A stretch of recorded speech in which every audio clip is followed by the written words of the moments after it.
Assalamualaikum, salam sejahtera. Inilah berita perdana edisi Khamis 10 September. Saya Fakil Hidayat Ghazali. Dan saya Hazel Desmond. Kita ikuti paparan utama malam ini.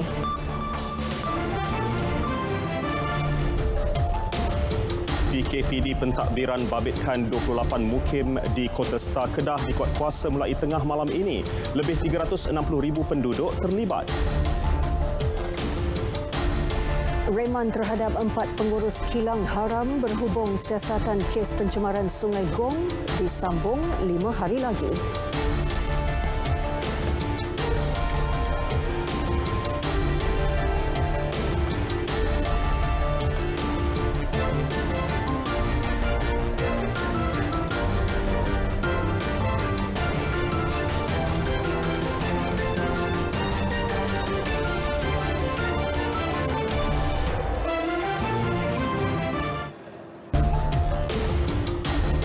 Beberapa kawasan di Ibu Negara dilanda banjir kilat akibat hujan lebat lebih 2 jam bermula 2 petang tadi. Banjir kilat menyebabkan beberapa kenderaan ditenggelami air.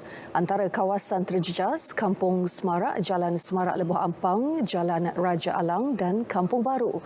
Jurucakap Bahagian Operasi Cawangan Pusat Gerakan Operasi Jabatan Bomba dan Penyelamat Malaysia JBPM Kuala Lumpur berkata, pemantauan dilakukan di Lebuh Ampang mendapati banjir kilat setinggi 1.5 meter. Banjir kilat turut berlaku di Jalan Gurney Kiri off Jalan Semarak. Tiada kemalangan jiwa dilaporkan. Banjir kilat turut menyebabkan kesesakan lalu lintas yang teruk. Keadaan dilaporkan pulih beransur-ansur.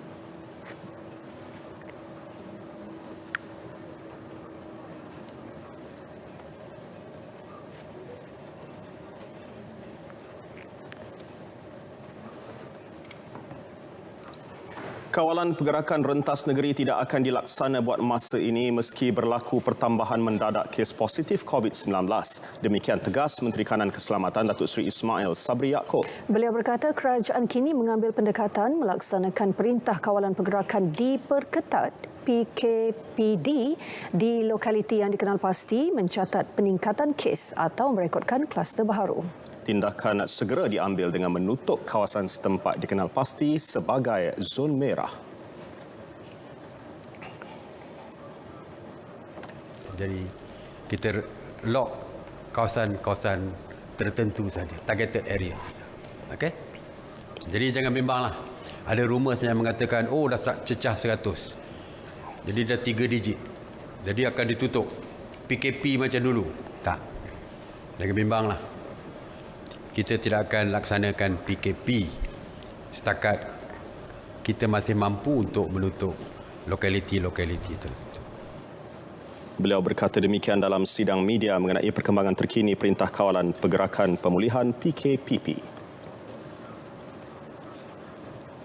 Sementara itu, PKPD pentadbiran akan dikuatkuasakan di 28 mukim di Kota Star Kedah bermula 12:01 tengah malam ini membabitkan lebih 366,000 penduduk. Perkara itu diputuskan pada mesyuarat khas hari ini selepas mengambil kira peningkatan kes positif COVID-19 kluster sungai dan tawar di daerah berkenaan. Menurut Datuk Seri Ismail Sabri, PKPD dengan SOP sama seperti sebelumnya akan dilaksanakan sehingga 25 September. Kemasukan melalui pintu masuk antarabangsa di Bukit Kayu Hitam juga dihentikan sehingga tamat PKPD pentadbiran ini. Hanya ketua keluarga dan seorang dari sesebuah rumah dibenarkan untuk keluar untuk membuat pembelian barang makanan dan keperluan keluarga. Manakala bagi kenderaan yang membawa produk esensial ataupun keperluan dibenarkan untuk keluar masuk. Walau bagaimanapun mereka perlu mendapatkan kebenaran daripada pihak PDRM. Ya, seperti lori yang membawa ikan, lori yang membawa sayur, beras dan makanan-makanan perlu boleh dibenarkan untuk keluar masuk. Selain Kota Star, PKPD pentadbiran juga akan dikuatkuasa di penjara Tawau Sabah juga bermula 12:01 tengah malam ini sehingga 25 September.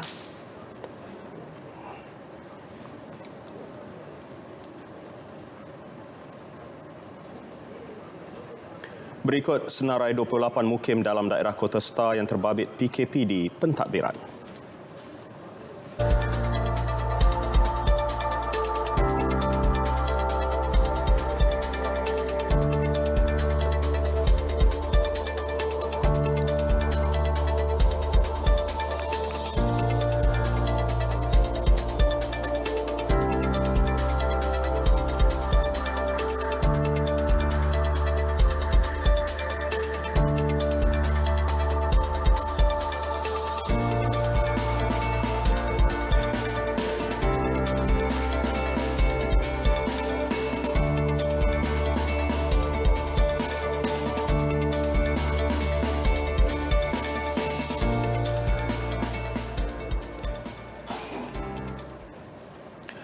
Sultan Kedah Al-Aminul Karim Sultan Salahuddin Sultan Badli Shah menitahkan rakyat negeri itu agar bersikap tenang serta tidak panik dengan gelombang kedua wabak COVID-19 yang melanda negeri Kedah. Titah baginda, rakyat perlu berhati-hati dan patuh kepada arahan yang ditetapkan oleh pihak kerajaan dengan sentiasa berada di rumah dan tidak keluar tanpa sebarang tujuan. Baginda dan Sultanah Kedah, Sultanah Maliha Tengku Arif serta seluruh kerabat diraja negeri sentiasa mendoakan keselamatan dan kesejahteraan rakyat agar kembali bebas daripada pandemik itu. Baginda turut menzahirkan ucapan terima kasih kepada kerajaan negeri kerana telah merancang dan mengambil tindakan yang berterusan sebagai persediaan menghadapi wabak itu. Penduduk dinasihatkan tidak perlu melakukan pembelian panik barangan keperluan terutamanya makanan. Ia berikutan premis yang menjual barangan keperluan tersebut akan dibenarkan beroperasi sepanjang PKPD di kawasan Kota Star. Laporan lanjut bersama wartawan Nur Hidayah Anwar di Alor.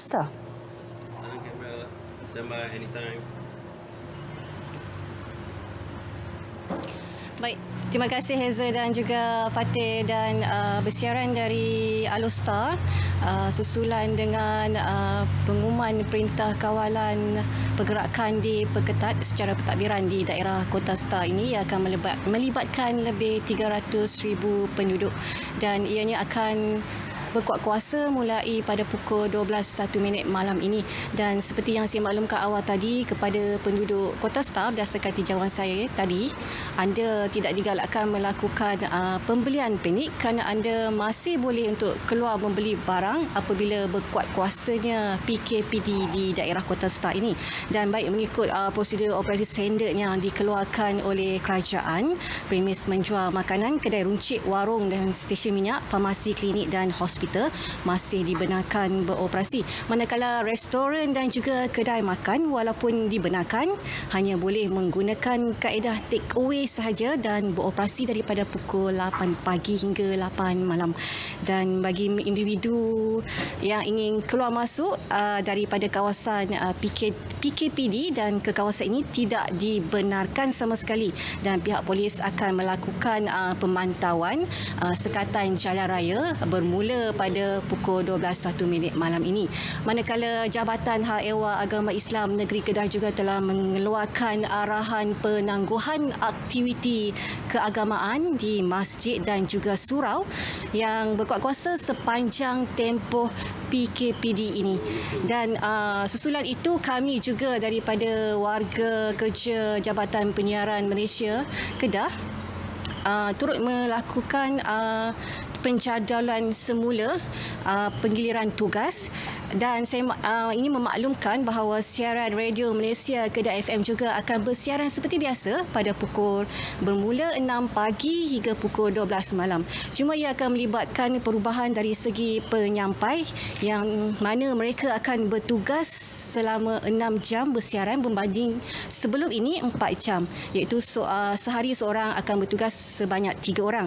Manakala saya di bahagian unit berita ehwal semasa bersama lagi 3 orang wartawan dan juru kamera saya akan terus melaporkan berita kepada anda, berita terkini tentang perkembangan PKPD di kawasan Kota Star ini. Dan kepada anda semua, bermula esok patuhlah SOP yang ditetapkan oleh kerajaan elakkan keluar ke rumah jika keluar hanya untuk membeli barang keperluan ataupun urusan yang berkeperluan sahaja. Dan setakat ini sahaja laporan saya daripada Alostar. Kembali kepada Hazel dan juga Fatir. Silakan. Baik, Nur Hidayah, terima kasih. Sementara itu, 45 kes baharu COVID-19 dilaporkan setakat tengah hari tadi. Ketua Pengarah Kesihatan Tan Sri Dr. Nur Hisham Abdullah berkata daripada jumlah itu, 44 adalah kes penularan dalam negara. Daripada 44 kes penularan di dalam negara, 11 adalah di kalangan warga negara Malaysia dan 33 adalah bukan warga negara. Rincian kes adalah seperti berikut. Di negeri Kedah, 4 kes penularan tempatan dilaporkan, iaitu 1 kes daripada kluster sungai, 2 kes daripada kluster telaga dan 1 kes saringan bergejala di Klinik Kesihatan Simpang Kuala, dan beliau telah dimasukkan ke Hospital Sultanah Bahia. Di negeri Sabah, 40 kes daripada kluster Benteng Lahad Datu dilaporkan, di mana 33 kes melibatkan bukan warga negara. Hari ini 24 kes pulih direkodkan, manakala 9 kes dirawat di unit rawatan rapi dengan 5 daripadanya memerlukan bantuan alat pernafasan. Tiada kematian dilaporkan. Berikut status terkini COVID-19 dalam negara. Diikuti data kes positif harian mengikut negeri-negeri.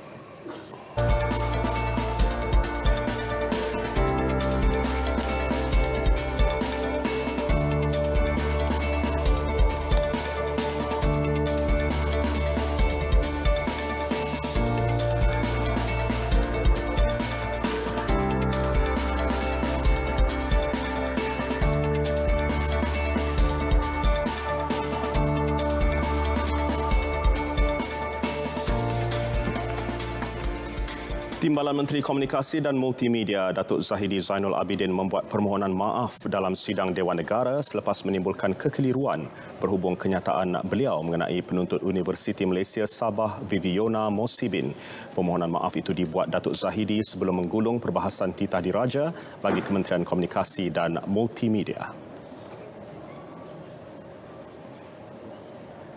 Saya ingin memohon maaf dengan kesidan Tuan Yang Di-Pertua untuk membuat permohonan itu di Dewan Mulia ini kerana menimbulkan kekeliruan dalam hal adik Vivi Misbun ini. Maaf juga kerana maklumat daripada wakil rakyat kawasan menyebabkan rasa tidak puas hati sesetengah pihak. Mungkin pendapat saya telah disalah tafsir di daerah dan pekan PITAS. Terdapat liputan dan pusat internet, namun ia perlu ditambah baik secara keseluruhan. Yang di-Pertua Dewan Negara Tan Sri Dr. Rais Yatim kemudiannya berpuas hati dengan kesungguhan serta keikhlasan permohonan maaf yang dilakukan Datuk Zahidi justru membuat keputusan Timbalan Menteri itu tidak perlu dirujuk kepada Jawatankuasa Hak dan Kebebasan Dewan Negara.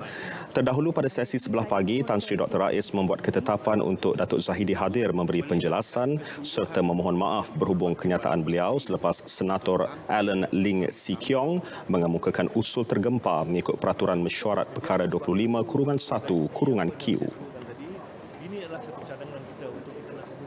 Tempoh reman terhadap 4 pengurus kilang yang merupakan adik-beradik berhubung siasatan kejadian pencemaran sumber air di Sungai Gong Rawang disambung 5 hari lagi sehingga 15 September ini.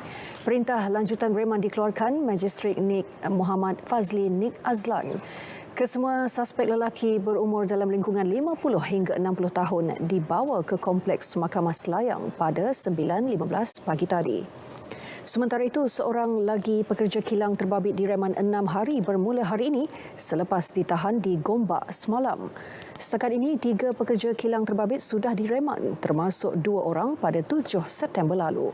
Pencemaran Sungai Gong menyebabkan 1,292 kawasan di 7 wilayah sekitar Lembah Kelang mengalami gangguan bekalan air tidak berjadual dan menjejaskan hampir 1.2 juta akaun pengguna.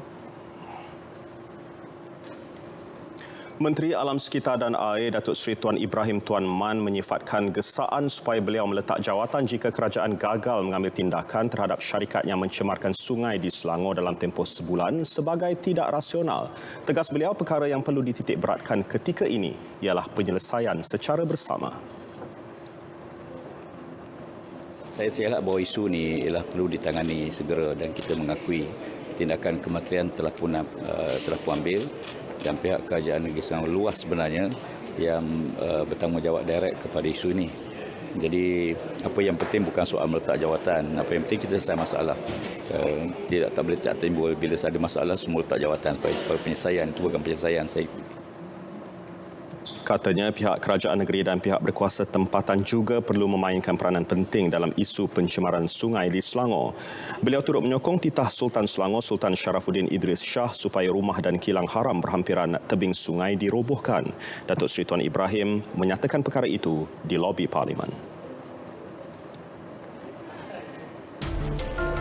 Tentera Darat serah sepenuhnya kepada polis siasat kematian Prebet Abdul Aziz Aznam. Paparannya seketika nanti.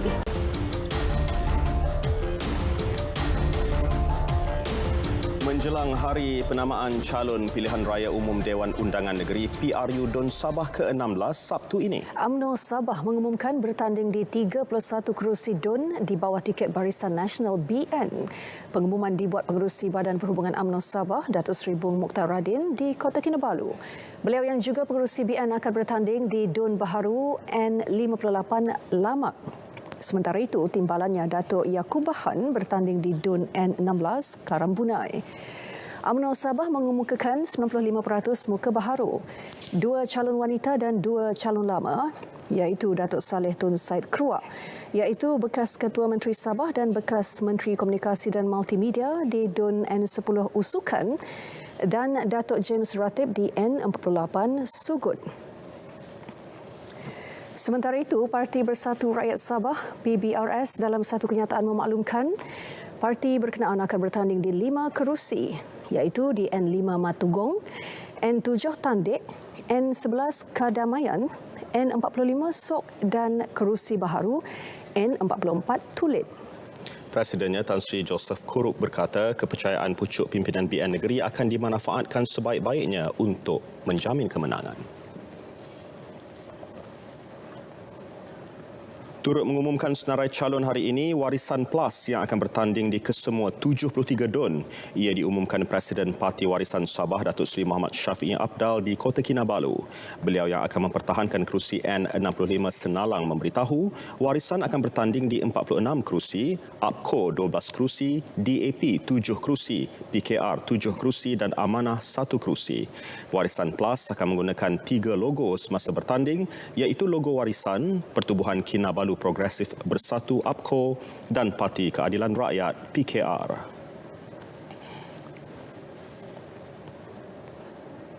Tentera Darat menyerahkan sepenuhnya kepada polis untuk menyiasat kes kematian Prebet Abdul Aziz Aznam. Panglima Tentera Darat Jeneral Tan Sri Zamrus Muhammad Zain berkata setakat ini tiada anggota tentera dipanggil memberi keterangan.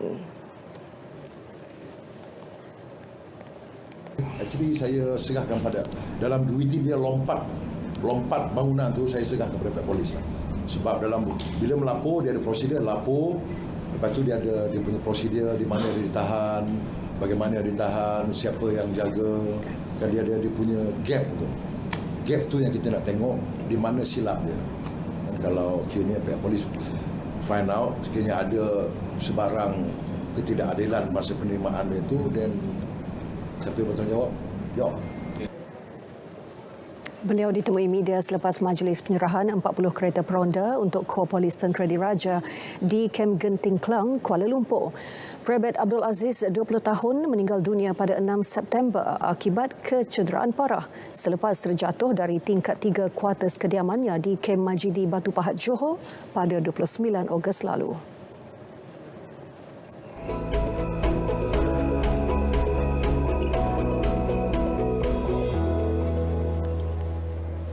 Baiklah, Assalamualaikum dan salam sejahtera. Pada hari ini negara kita menerima pengaruh angin daripada pelbagai hala dengan kelajuan yang agak lemah sekitar 10 hingga ke 20 km sejam dan dengan keadaan angin yang kurang signifikan buat masa kini, Met Malaysia tidak mengeluarkan sebarang amaran angin kencang serta lok bergelora di mana kawasan Perak di rantau negara kita. Dan berdasarkan paparan carta angin ini juga terdapat kawasan penumpuan angin dan juga angin yang bertiup yang agak lemah di bahagian sekitar pantai barat Semenanjung Malaysia. Atas faktor ini, ianya adalah kondusif bagi pembentukan awan aktif yang boleh membawa keadaan cuaca lembap seperti hujan dan juga ribut petir. Berdasarkan paparan imej satelit pada ketika ini, hujan beserta ribut petir kini masih lagi berlaku di utara Semenanjung Malaysia dan juga di bahagian pantai barat Semenanjung Malaysia. Hujan yang berlaku di utara dan juga pantai barat Semenanjung Malaysia ini kita jangkakan akan berlanjutan sehingga ke lewat malam nanti. Pihak Met Malaysia juga mengambil maklum kejadian banjir yang berlaku pada hari ini terutamanya di bahagian Lembah Kelang, di sekitar Kepong, Gombak dan juga di Kuala Lumpur. Amaran ribut petir juga telah dikeluarkan sejak awal tengah hari tadi dan masih lagi berkuat kuasa sehingga ke kini. Berdasarkan bacaan daripada hujan yang berlaku di bahagian Lembah Kelang pada hari ini yang dicatatkan sejak pukul 7 malam tadi, mencatatkan di Kepong menunjukkan bacaan sekitar 104, diikuti dengan Gombak, Kuala Lumpur, Seri Aman dan juga di bahagian Hulu Perak. Maafkan saya, di Perak Tengah. Dan hujan ini kita jangkakan akan berlanjutan sehingga ke lewat malam nanti. Bagi negeri Sabah, pada ketika ini hujan bersedut petir masih lagi berlaku di bahagian Sandakan dan juga di bahagian pedalaman, dan keadaan lembap ini kita jangkakan boleh berlanjutan sehingga ke lewat malam nanti. Keadaan yang berbeza pula berlaku di negeri Sarawak. Pada ketika ini hujan berserta petir masih lagi berlaku di bahagian tengah di negeri Sarawak. Hujan yang berlaku di negeri Sarawak ini kita jangkakan ianya boleh berlanjutan sehingga ke awal pagi nanti. Dan menjelang ke esok pagi, insya-Allah di Semenanjung Malaysia, hujan berserta petir akan berlaku di bahagian pesisir pantai melibatkan pantai barat Semenanjung Malaysia, yang mana melibatkan di bahagian barat di negeri Perak, selatan Perak, begitu juga di bahagian barat di negeri Selangor dan juga melibatkan Lembah Kelang. Begitu juga di utara yang melibatkan negeri Perlis dan juga di bahagian Kedah, utara Kedah. Manakala di negeri Sarawak pula hujan berserta petir akan berlaku pada esok pagi yang melibatkan di bahagian Bintulu, Mukah dan juga di bahagian Betung. Baiklah, seperti kita lihat ramalan cuaca bagi bandar-bandar utama di seluruh Malaysia. Sekian pada Met Malaysia, saya Wan Hafiz. Assalamualaikum dan salam sejahtera.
Restoran dan kedai serba neka dibenar beroperasi sehingga Anda masih bersama Berita Perdana. Premis perniagaan termasuk restoran dan kedai serba neka kini dibenarkan beroperasi sehingga pukul 2 pagi. Waktu operasi yang ditetapkan sehingga 12.30 malam dilanjutkan selepas permintaan pengusaha terutama di kawasan pelancongan diperhalusi kerajaan.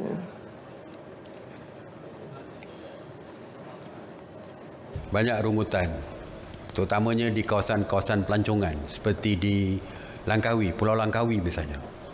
Mereka terpaksa tutup sehingga pukul 12. Hiburan sudah tidak ada kerana kita tidak benarkan, makan sajalah yang boleh.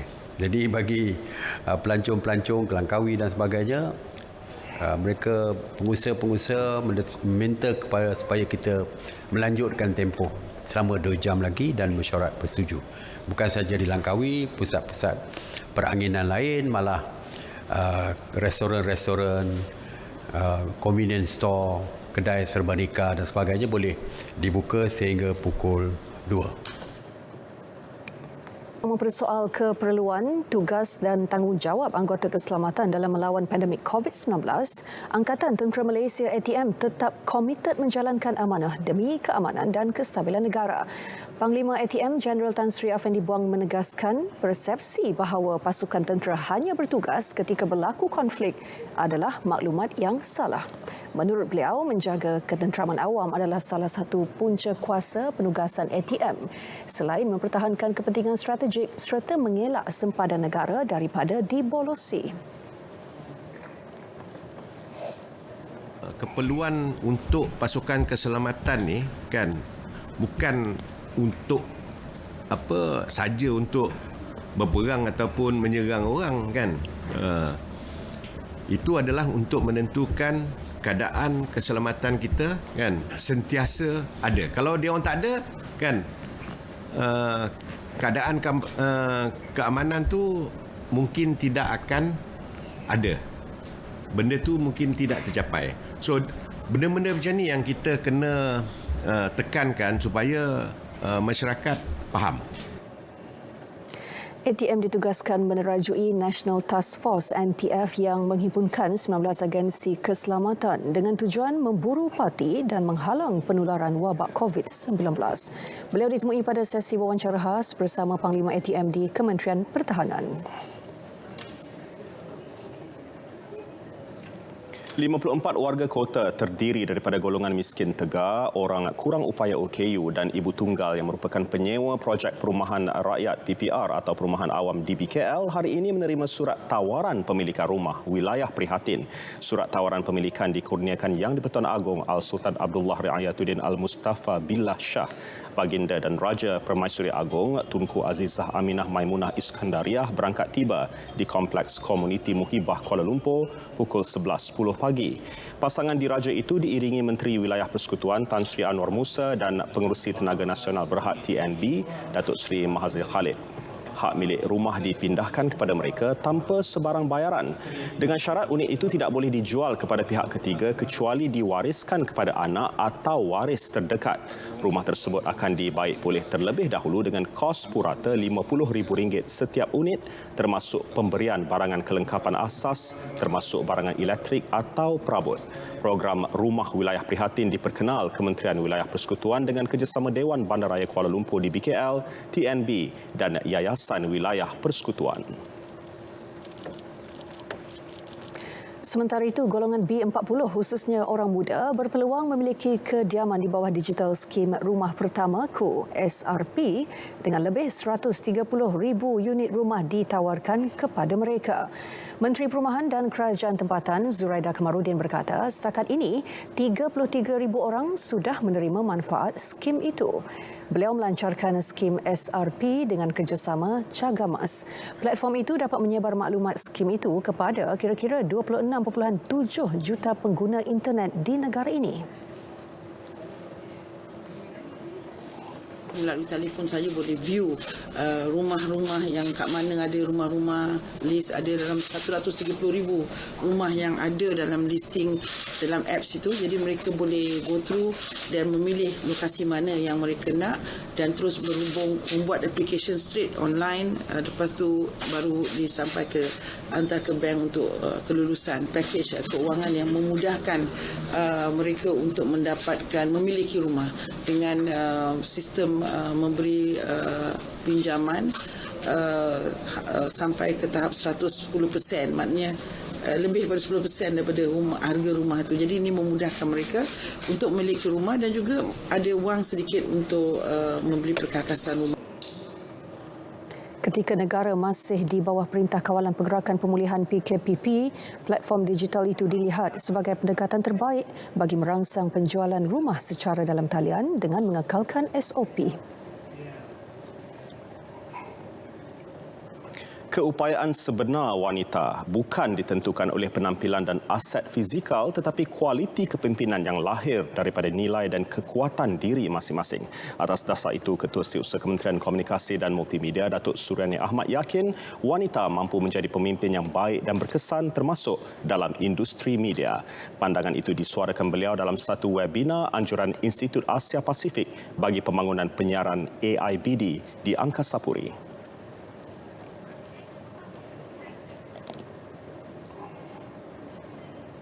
Let us ignite our capacity that us women can be a leader too, and not believing about the tales that her values only lie in the youth, beauty, and in her sexuality. Just by believing that you are capable, miracles start to take place. Women play a significant role everywhere, and with government support, facilitation, and encouragement, more women should venture a part, should play themselves roles in equipping with media literacy knowledge. Melibatkan 36 negara, webinar itu dipengerusikan pengarah AIBD, Philomena Napragasam. Selain aspek perubahan dan perbezaan antara media tradisional dan moden, Datuk Suryani turut berkongsi pendapat berkenaan peranan wanita dalam memerkasa bidang penyiaran di Malaysia. Jabatan Perkhidmatan Awam JPA sedang mengkaji mekanisme terperinci bagi pelaksanaan dasar pengoptimaman sumber manusia perkhidmatan awam. Ketua Pengarahnya Tan Sri Muhammad Khairul Adib Abdul Rahman berkata ia bagi memastikan perjawatan yang disediakan memenuhi kriteria yang diperlukan. Setakat ini, formula yang akan digunakan seorang penjawat awam untuk 20 penduduk. Jadi kita sedang melihat mekanisme yang akan digunakan pakai yang terkandung di bawah ratio yang dibenarkan sekarang ni. Ratio itu kita gunakan bagi tujuan bajet. Jadi bila mana kita tahu bilangan penduduk Malaysia semakin bertambah, kita gunakan bilangan tersebut bagi tujuan untuk kita menyediakan bajet peruntukan. Beliau berkata demikian selepas majlis penyerahan waran perjawatan Kementerian Kesihatan di Batu Berendam, Melaka.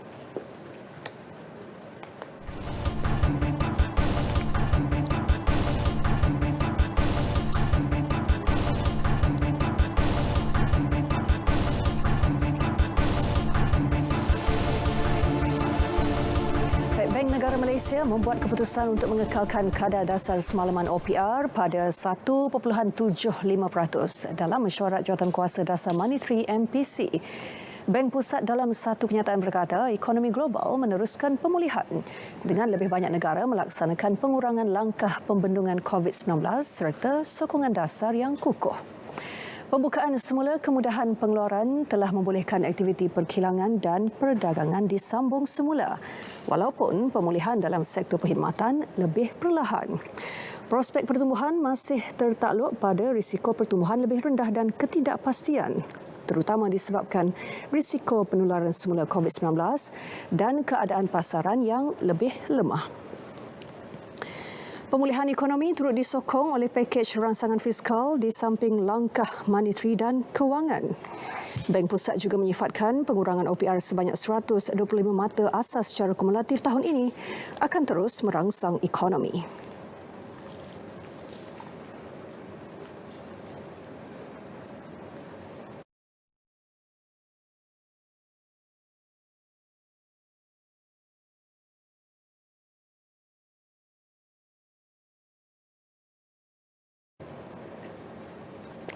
Keputusan BNM mengekalkan OPR pada kadar 1.75% mencerminkan keyakinan Bank Pusat terhadap momentum pemulihan ekonomi negara ketika ini. Penganalisis ekonomi Profesor Madya Aimi Zul Hazmi Abdul Rashid berkata, ini dapat dilihat menerusi petunjuk dan data-data ekonomi seperti jualan kenderaan dan ekspor yang mula mencatatkan pemulihan positif.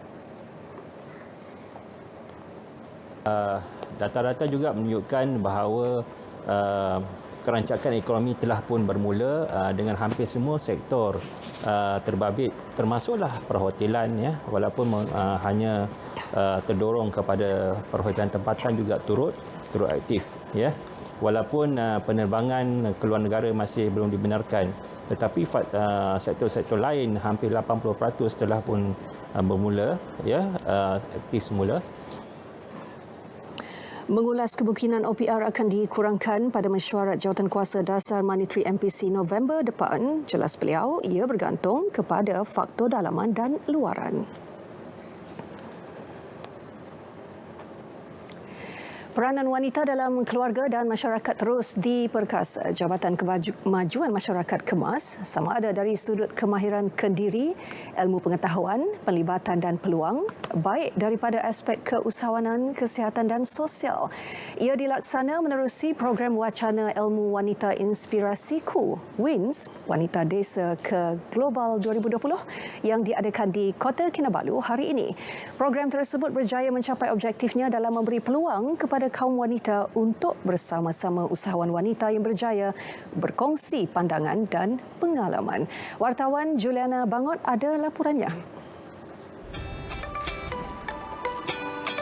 Program WINS menghimpunkan usahawan yang terdiri ibu tunggal, suri rumah dan belia wanis sekitar daerah Penampang, Putatan dan Kota Kinabalu bersama dengan usahawan bimbingan KEMAS untuk berkongsi pandangan, pengalaman dan kejayaan mereka. Melalui sesi bual bicara dikendali oleh moderator dan ahli panel yang berjaya serta pakar dalam bidang keusahawanan, peserta program dibekalkan dengan maklumat berkaitan pembangunan usahawan melalui kepelbagaian platform yang disediakan oleh agensi kerajaan. Rasanya program begini patut dilaksanakan secara berterusan untuk membantu lebih ramai lagi, terutama para wanita yang suri rumah yang tidak berpendapatan. Bagi saya dia wajar diteruskan supaya dapat meningkatkan semangat macam kami yang baru kehilangan kerja and then dapat mempelajari banyaklah daripada program ini. Yang bagusnya seminar ni dia boleh memperkenalkan macam mana cara untuk ada produk kita tu kan boleh kasih keluar daripada satu tempat ke satu tempat. Program berkenaan dirasmikan Menteri Pembangunan Luar Bandar Dato' Dr. Abdul Latif Ahmad. Ketika ditemui media boleh berharap perkongsian ini dapat meningkatkan kebolehupayaan usahawan agar berdaya saing, bercirikan global seterusnya dapat menjadi pemangkin dan peneraju trend serta pasaran. Tugas KEMAS adalah melatih seberapa ramai wanita yang mempunyai iltizam untuk menambah pendapatan. Kita tak boleh fikir lagi diorang ni meniaga secara kecil-kecilan. Rimas, that's why tema kita tu global kan. Di Sabah, seramai 30 orang usahawan berdaftar dalam sistem direktori usahawan bimbingan Jabatan KEMAS bagi program penambahan pendapatan dan kursus Quick Win bagi tahun 2018 hingga 2020.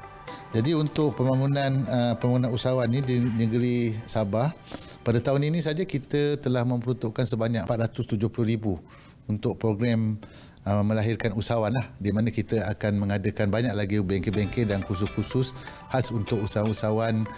Sempena program ini, tokoh usahawan WINS disampaikan kepada usahawan bakery Nurul Alwani Ahidi dari Ranau. Anugerah ikon belia pula disampaikan kepada Nur Hafizi Taib dari Papar yang merupakan usahawan cornflakes dan sambal. Nasihat saya lah dari pengalaman sejak mula kan, kalau boleh dari mula bisnes tu janganlah terlalu banyak meminjam untuk dapatkan pelaburan dari mana-mana untuk buat bisnes. Pakai apa yang ada sahaja.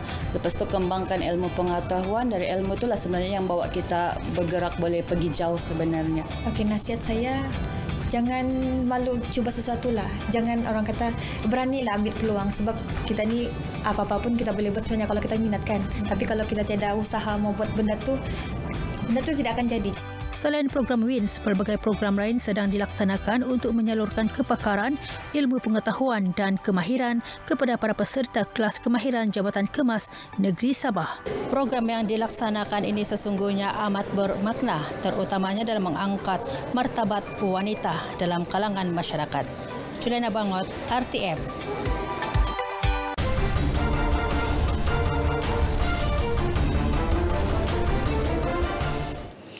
Baik, terima kasih Fatil dan juga Hazel. Assalamualaikum dan salam sejahtera. Berita sukan kita mulakan dengan perkembangan bola sepak. Persatuan Bola Sepak Malaysia FAM telah meluluskan permohonan penswastaan Kelab Bola Sepak Kelantan United KUFC. Setiausaha Eksekutif Kelab Wan Muhammad Zul Ikhman berkata, FAM melalui pasukan petugas Pro Football telah mengkaji segala proses penswastaan Kelab 2021 itu dan meluluskan permohonannya. Menurut Wan Muhammad Zul, pihaknya melengkapkan semua kriteria yang ditetapkan dan menghantar segala dokumen pada 1 September lalu. Ketika ini, pihaknya sedang melengkapkan dokumen-dokumen yang diperlukan oleh FAM bagi tujuan permohonan dan kelulusan lesen. KUFC merupakan pendatang baharu berstatus kelab beraksi pada saingan Liga Premier apabila muncul juara pada saingan Liga M3 musim lepas. Liga Sepak Takraw STL 2020 Division 1. Ketenangan jurulatih Muhammad Futra Abdul Ghani mengawal emosi pemain di gelanggang berjaya membuahkan hasil buat Terengganu Turtles untuk menundukkan Perlis Vipers. Terengganu Turtles diheret ke set penentuan sebelum mencatat kemenangan dalam 3 set. Set pertama, Terengganu Turtles dilihat menguasai permainan dengan baik untuk menang 21-15. Namun, mereka mula hilang arah di set kedua dan kesempatan itu digunakan sepenuhnya Perlis Vipers untuk bangkit dengan kemenangan 21-13. Jurulatih Terengganu Turtles Muhammad Futra Abdul Ghani yang menyedari anak-anak buahnya kelihatan gugup berusaha meniup semangat sebelum memasuki ke set penentuan. Akhirnya Terengganu Turtles kembali menguasai gelanggang untuk mencatat kemenangan di set ketiga 21-15. Terengganu Turtles dijadual bertemu Melaka Titans manakala Perlis Vipers berdepan Masum UPM Knights. Sementara itu, Futra berpuas hati dengan kebangkitan anak buahnya sekaligus menamatkan set penentuan dengan kemenangan. Apabila pertukaran berlaku, menampakkan keserasian balingan antara Ali Mursyid dan juga Tekong Hafizul Ikhman memberikan satu keyakinan kepada Alif dan juga Regu, dan kita nampak keyakinan tersebut terus pada set ketiga. Jadi ini menampakkan kefahaman, perserasian itu yang memberikan mereka terus ke depan pada set ketiga untuk memenangi set ketiga itu. Sementara itu, bagi pemain apit kiri Terengganu Turtles Muhammad Afif Jazimi Zainal Abidin, nasihat jurulatih agar jangan hilang rentak permainan ketika dalam gelanggang membuatkan dia lebih yakin untuk bermain. Aku cakap jangan lalai dan jangan beri mudah mata kepada pihak lawan. Beliau berkata demikian kepada RTM selepas perlawanan di Stadium Tertutup Tasik Titiwangsa.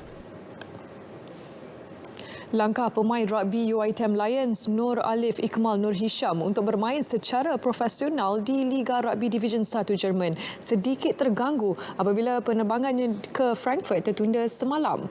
Ia gara-gara dia gagal menunjukkan keputusan hasil ujian makmal COVID-19 yang diperlukan untuk terbang ke luar negara.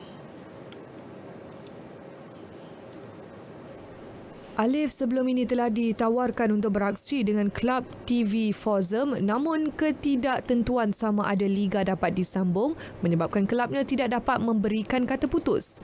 Hanya pada Rabu lalu, Liga Rugby Jerman dibenarkan untuk menyambung semula saingan dan kelabnya meminta untuk dia terbang ke Jerman pada Khamis dengan tiket disediakan. Hari ini saya tak dapat pergi ke Jerman sebab ada masalah, saya tak dapat nak tunjukkan result COVID positif atau negatif. So pihak sana takkan lepaskan saya, tak boleh nak lepaskan saya untuk pergi.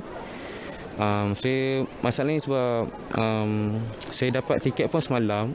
Jadi saya hari ini terus pergi cari tempat yang boleh bagi result instant lah, yang bagi cepat kan.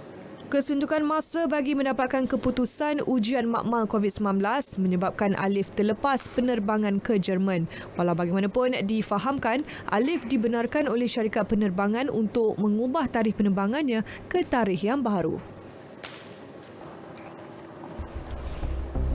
Seorang gadis bertindak berani mengejar dan berdepan sendiri dua peragut yang merampas telefon pintarnya. Kusum Kumari, 15 tahun dari Jalanda, India bertindak nekat kerana telefon berkenaan pemberian bapanya.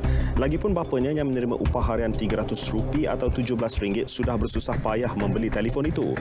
Usaha Kusum berjaya walaupun cedera di tangan dan dua peragut itu sudah ditahan polis. Di Wuhan, China, satu video memaparkan seekor kura-kura peliharaan mati dan hanya tinggal rangka. Ia dijumpai di balkoni sebuah kampus oleh tuannya setelah 8 bulan ditinggalkan. Menurut Lin Pisiu, dia pulang ke kampung halaman pada 12 Januari lalu untuk beberapa hari namun terperangkap di sana susulan perintah berkurung akibat COVID-19. Seekor anak anjing laut berwarna perang dilaporkan tersisih dan menjadi buangan dalam kumpulannya di Laut Okhotsk di Rusia. Pengkaji haiwan itu sedang memerhati dan menilai sejauh mana ia disisihkan. Pakar percaya anak anjing laut itu menghidap penyakit albino berdasarkan matanya yang berwarna biru dan bersirip merah jambu.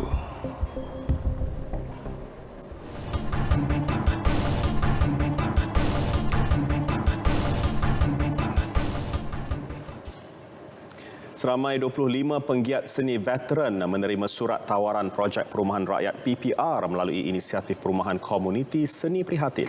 Tawaran rumah itu hasil kerjasama Finas dan Kementerian Perumahan dan Kerajaan Tempatan untuk membantu penggiat seni memiliki kediaman mampu milik. Daripada 25 penggiat seni itu, 19 ditawarkan rumah di PPR Seri Aman Kuala Lumpur, manakala 6 lagi di PPR Lembah Subang 2 Selangor.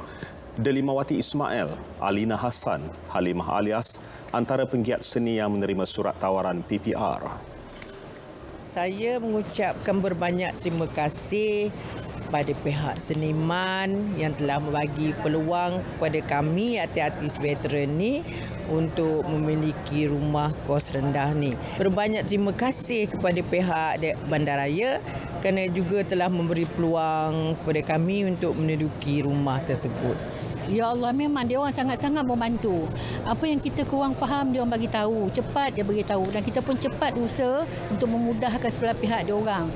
Jadi Wan rasa bersyukur sangat-sangat pada dan jutaan terima kasih kepada seniman dan Finas yang banyak membantu kami artis veteran ni. Fasa kedua penawaran rumah PPR itu akan dilaksana dalam tempoh sebulan lagi melibatkan artis-artis veteran yang layak. Dalam pada itu, Menteri Komunikasi dan Multimedia Datuk Saifuddin Abdullah berkata bantuan perumahan itu akan diperluas kepada pekerja belakang tabir.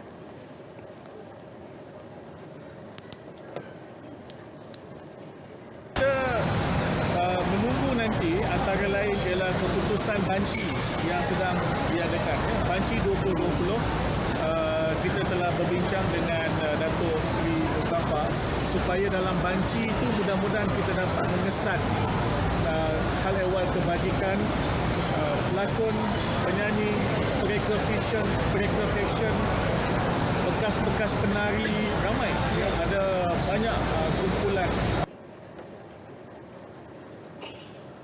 Pemain gitar left-handed Ian mahu menyaman kumpulan rock itu kerana mengetepikan beliau dalam 4 konsert. Menurut Ian atau nama sebenarnya Amran Marsiman, beliau masih anggota left-handed yang sah dan tidak pernah mengumumkan menarik diri. Kepada B-Diva, Ian meluahkan rasa kecewa kerana tidak dihubungi Nash atau anggota left-handed yang lain.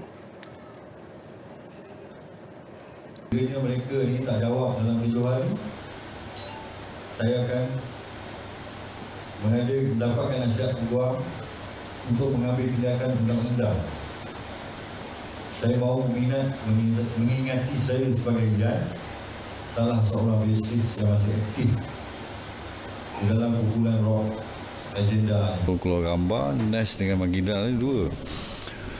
Lepas tu saya dah tertanya lah kenapa dia gambar dia 2 orang sebabkan dia tulis reunion left-handed, concert reunion kan.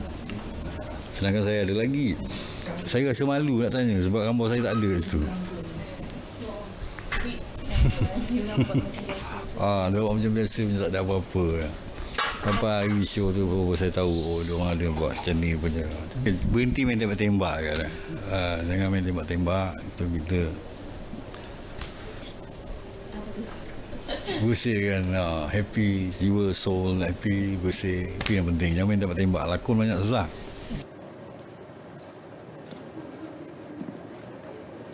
Baiklah, paparan itu menutup berita perdana edisi 10 September. Terima kasih kerana setia bersama kami. Teruskan kongsi momen indah anda sebagai rakyat Malaysia di media sosial dengan menggunakan #MomenNegaraku. Dan kibarkan jalur gemilang meriahkan sambutan Hari Malaysia. Pada masa sama, teruskan patuh SOP PKPP untuk membendung penularan COVID-19. Assalamualaikum. Salam sejahtera.